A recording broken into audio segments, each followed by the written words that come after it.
মদকে উস্কে দিয়েছে সালাউদ্দিন আম্মারের মতন রাক্সর জিএস যারা, তারা এই মদকে উস্কে দিয়েছিল সার্জিস এবং নাসিরউদ্দিন পাটোয়ারিরা। তারা সুস্পষ্ট ভাষায় হাজির মৃত্যুর পরবর্তী সময়ে পোস্ট দিয়েছিল যে 24-এর বিপ্লবে যে কাজটা এখন অপূর্ণাঙ্গ রয়ে গেছে সেই কাজটাকে আমাদের এখন পূর্ণাঙ্গ করতে হবে। এদেশের রাষ্ট্রনীতি অথবা শাসন ক্ষমতার যে ধারাবাহিকতা আমরা দেখতেছি, এটার একটা অন্যতম বৈশিষ্ট্য আছে। কিছু একটা হলে কোনো ধরনের অপরাধ কাণ্ড সংঘটিত হবে, এর দোষ কার উপর চাপানো যাবে?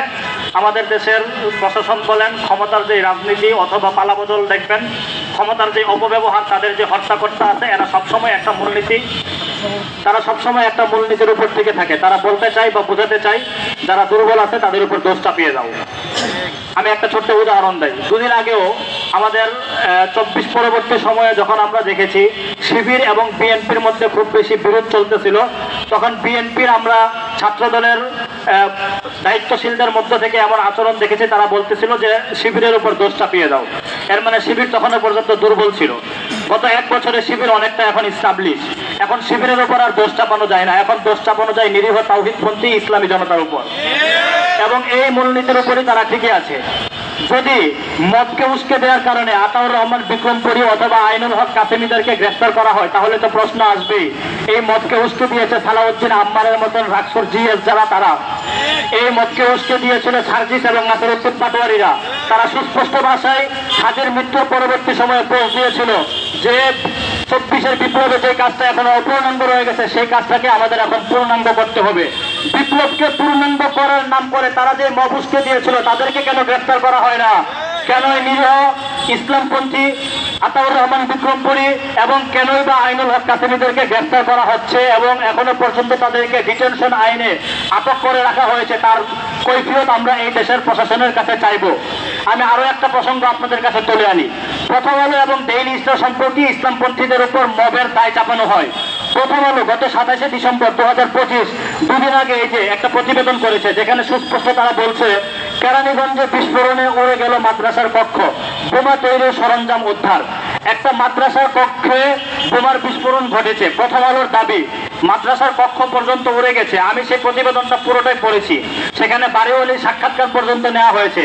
বাড়িওয়ালি বলেছেন যে এই প্রতিষ্ঠানে 35 থেকে 50 জনের মতন শিক্ষার্থী ছিল। একই সাথে এই প্রতিষ্ঠান গত 3 বছর আগে মুফতি হারুন নামে একজন আলেম এটাকে আমাদের কাছ থেকে ভাড়া নিয়ে এই মাদ্রাসার প্রতিষ্ঠা করেছেন। আমরা আমাদের জুলকারনাইন শাহের সহ অনেককেই দেখছি এখানে মুফতি হারুন বলতে আমাদের শাহেখ হারুন ইজারের উপর দোষ চাপিয়ে দিচ্ছেন।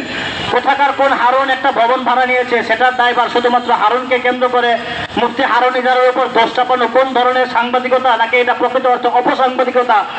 এর জবাবদিহি আপনাদের করতে হবে। আমি আরো বলতে চাই, মাছরাঙ্গা নিউজ একই দিনে অর্থাৎ গত 2 দিন আগে 27শে ডিসেম্বর এই বিস্ফোরণ নিয়ে তারা প্রতিবেদন করেছে। তারা বলছে যে গিজার বিস্ফোরণে পুরো ফ্ল্যাটের ভয়াবহ অবস্থা। এখন আমার প্রশ্ন হলো, যদি গিজার বিস্ফোরণে ফ্ল্যাটের অবস্থা ভয়াবহ হয় তাহলে গিজার বিস্ফোরণ, বোমার বিস্ফোরণ হয়ে গেল কিভাবে? প্রথম আলো কি অপসাংবাদিকতার কৈফিয়ত দিবে, নাকি প্রথম আলো এলিট শ্রেণী হয়ে গেছে তাদের কোনো ধরনের কৈফিয়ত দেওয়া লাগে না? এই প্রশ্ন আমাদের থাকবে। একই সাথে আমি আরো একটা ব্যাপার বলতে চাই, এই বোমার বিস্ফোরণে কেরানীগঞ্জের 2 দিন আগে উম্মুল কোরা আন্তর্জাতিক বা ইন্টারন্যাশনাল যে প্রতিষ্ঠানের ঘটনাটা ঘটেছে সেখানে গ্রেফতার দেখানো হয়েছে এক শ্রেণীর নিরীহ ইসলামপন্থী, তাদের নাম করে এখানে বলা হয়েছে জেএমবি সদস্য। এবং এই জেএমবি সদস্য যে কয়জনের নাম বা ছবি প্রকাশ করেছে তাদের ছবি আমরা 2017 সালে ফতুল্লা থেকে র্যাব কর্তৃক তাদেরকে গ্রেফতার হতে আমরা দেখেছি।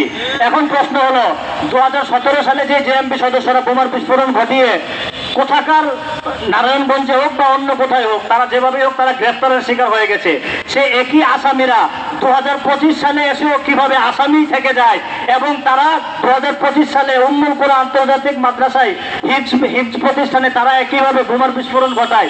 মানে এটা কিভাবে সম্ভব? কাকতালীয় ভাবে এটা কোনোভাবে সম্ভব বা এই ধরনের কার্য হতে পারে? এই ধরনের মানে মিথ্যারোপকে আমরা এখন বিশ্বাস করব? সুতরাং মিডিয়ার ভাইদের কাছে আমাদের প্রশ্ন থাকবে, আপনারা বস্তুনিষ্ঠ সংবাদ প্রচারের জন্য শপথ নিয়েছেন এই দেশের মানুষের কাছ থেকে। আপনারা যদি বস্তুনিষ্ঠ সংবাদের আড়ালে জুলুমের উপর দোষ চাপিয়ে দেওয়ার অপরাজনীতিকে আপনারা প্রতিষ্ঠা করেন, তাহলে আপনাদের কাছে প্রশ্ন থাকবে, হাসিনার চরিত্রকে আপনারা এই দেশে আবার পুনরায় প্রতিষ্ঠা করতেছেন। আপনাদের বিরুদ্ধে আমরা অবশ্যই দাঁড়াবো, এদেশের তৌহিদি জনতা দাঁড়াবে। আমাদের এই দাঁড়ানো কখনোই মব হিসাবে আপনারা আখ্যা দিবেন এটা আমরা মেনে নিব না।